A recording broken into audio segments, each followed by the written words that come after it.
Hello, I'm Suzanne James. Welcome to Nightshift, where we talk all things voluntary assisted dying in Australia. Those of you who have been following along will know that VAD has been legal in New South Wales now for a couple of years, passed in 2022. First became fully operational in November 2023.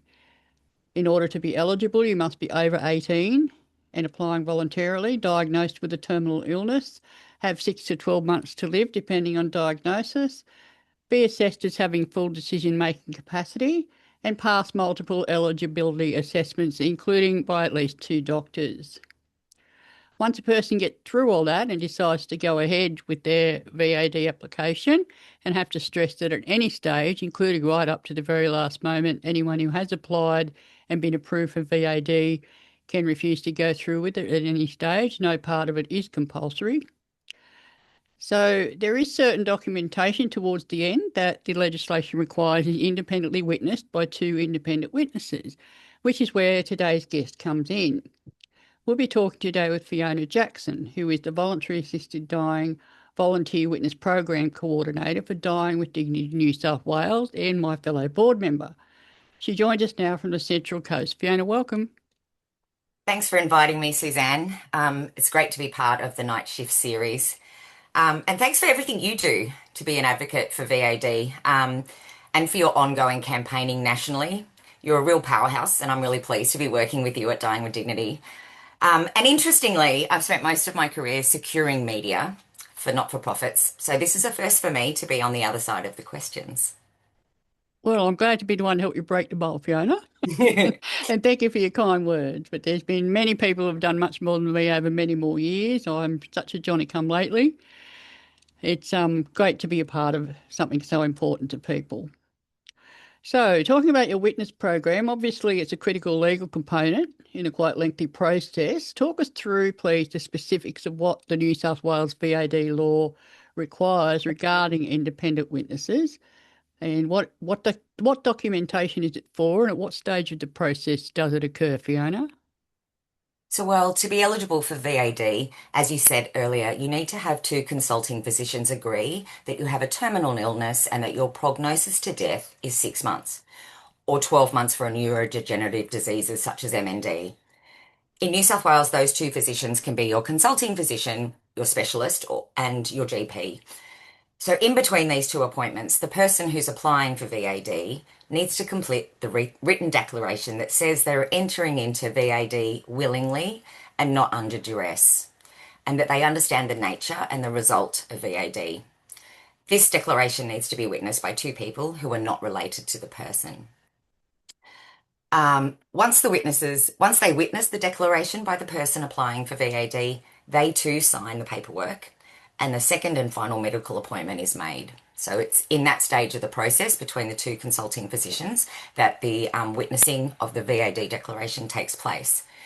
In New South Wales, the witness eligibility criteria excludes all family members, including step family and family by marriage, which is quite extensive.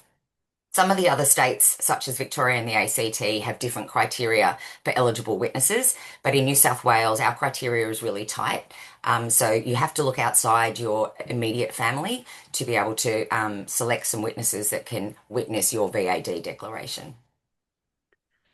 So, at what point during the New South Wales implementation of voluntary assisted dying was it obvious that people needed help with this? What were the issues arising that caused Dying with Dignity New South Wales to set up a formal volunteer and training program for this specific aspect? Well, the one fortunate thing about being the last state in Australia to have VAD legislation means that we were able to learn from all the other states that came before us. Anecdotal evidence from those states and the first few months of operation in New South Wales, we were realising quite quickly that there was demand to provide people applying for VAD the option to access independent eligible witnesses to support them with the application.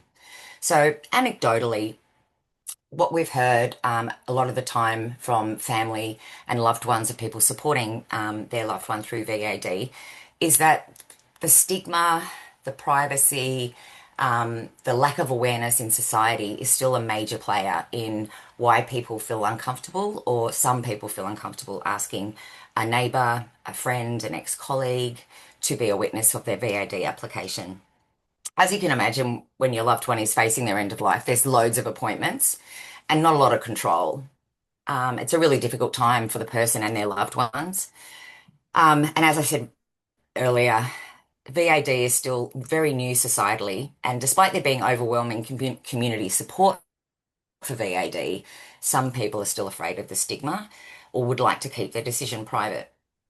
Some people are also really unwell by the time they apply for VAD, so they need people to visit them in hospital or palliative care who isn't family, and many people don't want to put that impost on their friends or their neighbours.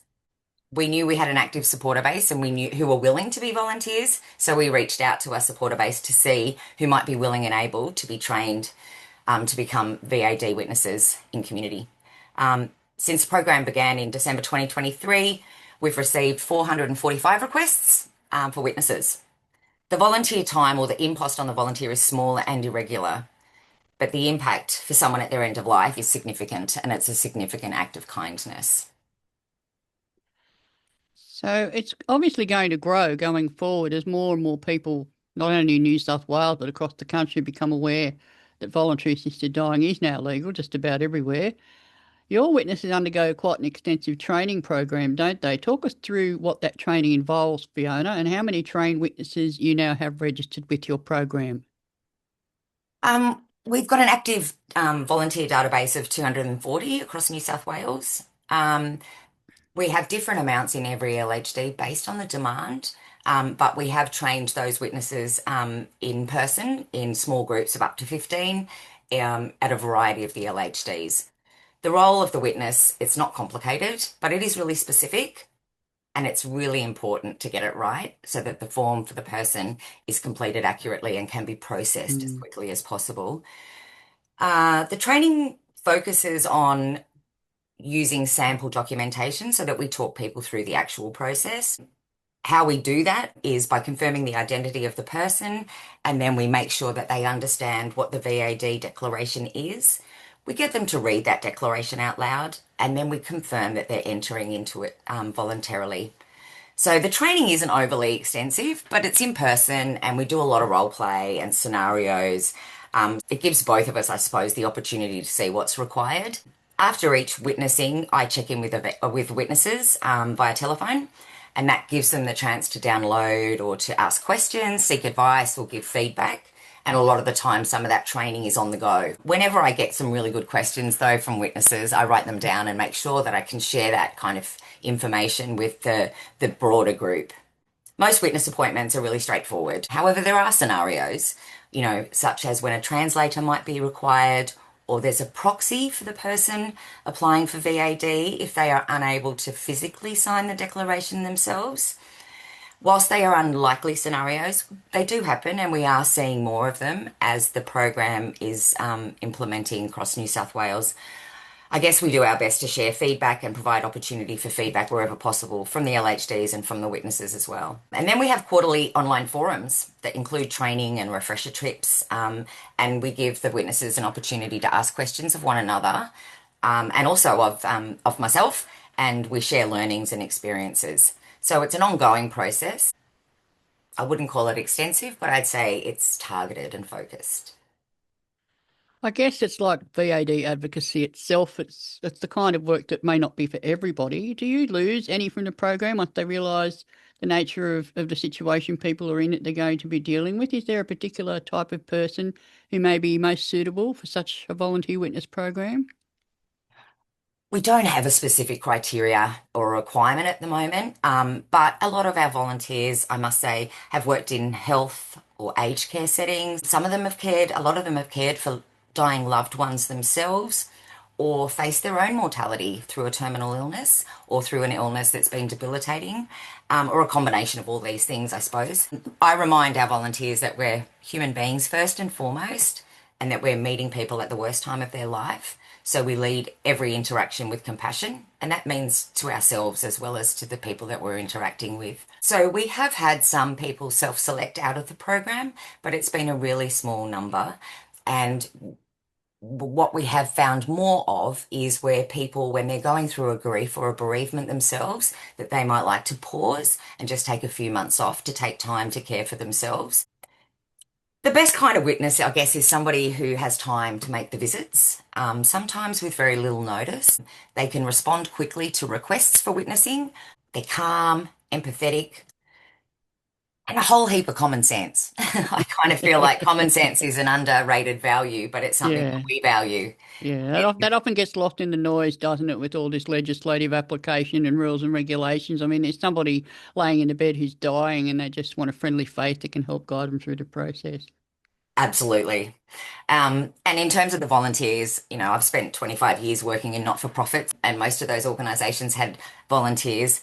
And I've got to say, the VAD witnesses are the most amazing bunch of people I've ever worked with. As part of the process, I check in with them, as I said before, and I'm really proud to be working with all of them. I know each and every one of them, and I feel really grateful to be working alongside such wonderful, passionate people who are doing nothing other than providing somebody else with choice at their worst time of their life. Absolutely great bunch of people, that's for sure. So let's talk now about the practical application of it. What actually triggers a request for a witness? Who makes that request? And how do witnesses travel to complete the documentation? How far do they go? What are people's options in terms of where witnessing can occur, Fiona? We receive requests in a multitude of ways, but by far and away the most common way is directly from the VAD Care Navigation Service at the LHDs via email. So the navigators complete a template that we designed with them, and they send that straight through to us. And just to be clear to the uninitiated, they are part of the New South Wales Health Department, is that correct? Absolutely Yeah. correct. Sorry, Suzanne. So the template covers, name, address, contact information, but it also provides information about the person's support or the environment they are living in or where we will complete the application.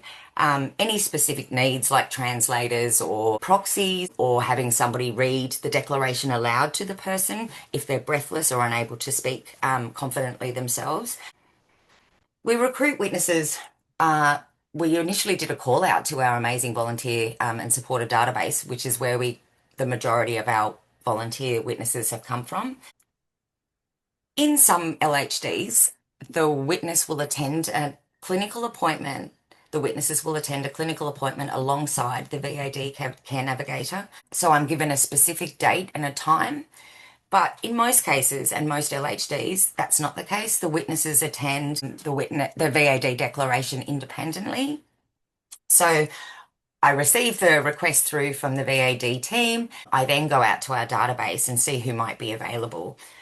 I choose that based on lots of different criteria. As I said earlier, I know most of them now, so I'm able to kind of match up where best possible. For example, if I have an elderly woman who lives alone in an apartment, I will do my very best to make sure that I provide her with female witnesses and witnesses who are of a mature age, who might be more compassionate to her in her circumstances and may make her feel less vulnerable when they turn up at the door. Some requests are urgent and require the following day, and some of them I have about 5 days in which to complete them. So a range of different ways they come in and a range of different options I get given. So I do my very best to work with the LHD in the way that they like to work. Once I receive the request, I reach out to volunteers. As part of the recruitment process and the training process, we do ask each person, each volunteer, how far they would be willing to travel, and we also ask them about their transport options. So in Sydney, for example, it's very easy with lots of public transport for many of our volunteers to not have access to their own transport. However, that becomes more difficult in rural and regional areas, as you can imagine. Mm. So wherever possible in rural and regional areas, I pick witnesses who live close to one another and can carpool.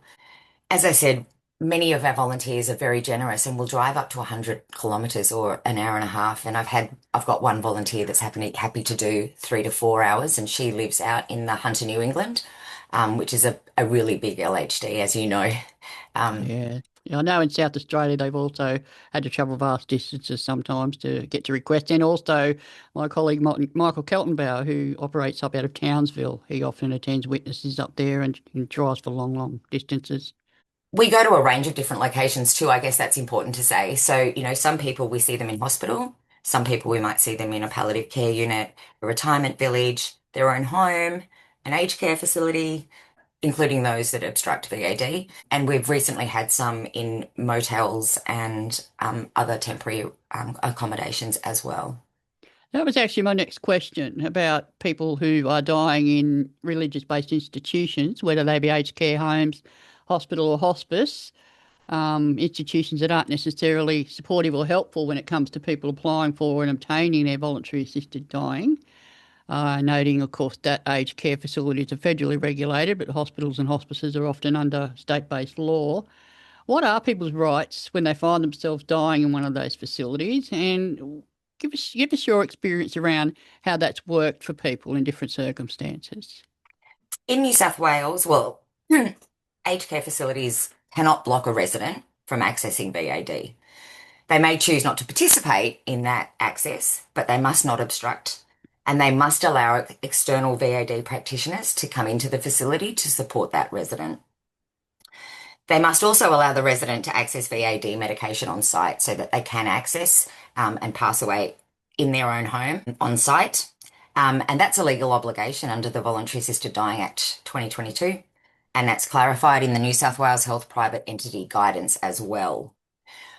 Anecdotally, and what we know from a lot of people who have accessed VAD and where we've supplied witnesses in aged care facilities, even those that do not allow, do not support the process, they often turn a blind eye. So we haven't had as many access issues going into aged care facilities as you might think. But that, of course, is very, very different when you take it into a hospital setting, as that person is no longer a resident.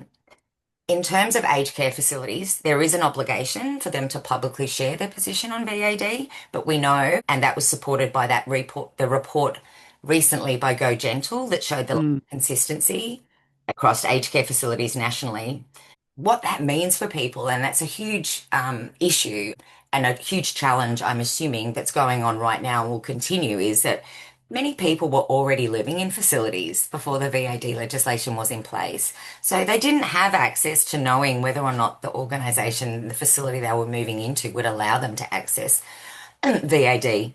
So those that were already living in the facility prior to the VAD legislation were not allowed to select based on whether, VAD was available on site. And of course, we saw that nationally threatened last year by the New South Wales MP Susan Carter and her The bill Carter Bill, yep. to allow aged care facilities to conscientiously object to VAD on their premises.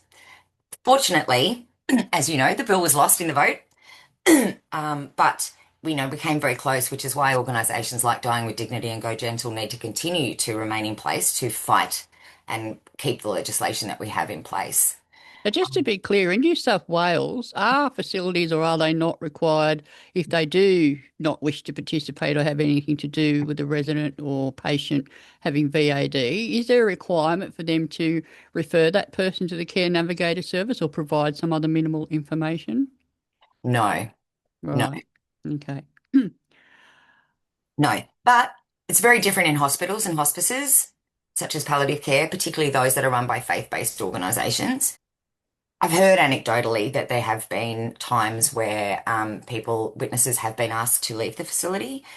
However, anecdotally, I know that the opposite is more common and is more often the case. We have completed with witnessings in faith-based hospices and hospitals, and the people that we've been to support have been able to access that with us visiting them there without incident. To ensure it's as smooth as possible, the witnesses simply visit the person at a pre-arranged time and complete the paperwork and leave. Speaking of the people that you do support in the various locations in your own homes and all sorts of other facilities, I'm guessing that many of the people you send witnesses to are very grateful for your help and for the service. As you say, it's a very difficult time for everybody in the household when someone is dying. What's some of the feedback you get from people about your witnesses, and indeed, what do the witnesses themselves say about the experience? I've received some really lovely text messages from both the witnesses and from the Yeah, people I bet you have. Yeah. reported to express the gratitude. By far and away, the family, because normally I'm arranging the appointment with a family member or their or Yeah. a loved one, and it's with the family member that I generally hear the gratitude for the witness program. As I said earlier, it's a really small act that only takes a few minutes to complete, but it means a lot to the people who are at their end of life and those that are supporting them. It's particularly important when they feel like they're losing control over every other element of their health.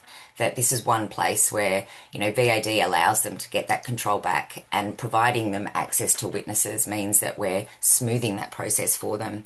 In terms of the witnesses, I still receive text messages when I reach out to witnesses to ask them to volunteer their time. I still receive text messages that say, "Thank you so much for choosing me, Fiona, Yeah. for this." Yeah.